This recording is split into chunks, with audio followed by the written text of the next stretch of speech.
Nah, bisa nyampe juga ke warung Bapak Haji Marjuki bin Haji Tamar yang sedang menjalani usaha rumah makan. Semoga warungnya ini mendapat kelancaran dan Bang Marjuki sekeluarga dipanjang umurnya, Amin. dimudahkan rezekinya dan diberi kehidupan yang tentram, damai, sejahtera, baik berkeluarga maupun bermasyarakat. Dan semoga yang pada makan di sini selalu mendapat berkah dan ridho dari Allah Subhanahu wa taala.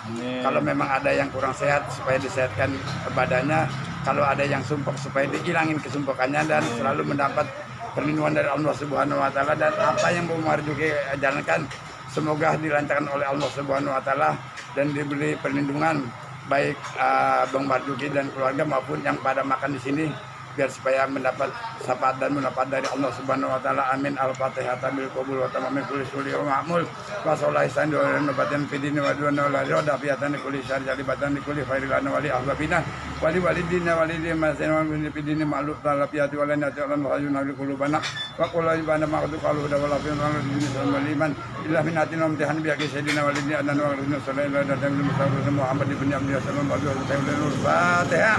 Auzubillahi minasyaitonir rajim. Bismillahirrahmanirrahim. Alhamdulillahirabbil alamin arrahmanirrahim maliki yaumiddin. Iyyaka na'budu wa iyyaka nasta'in. Shiratal ladzina an'amta alaihim ghairil maghdubi alaihim. Amin. Barakallahu qabul. Terburu-buru. Babe Saali, guru tepak pukul dari Pesanggerahan, Sanggar Sibontot. Mudah-mudahan kabul. Amin, amin.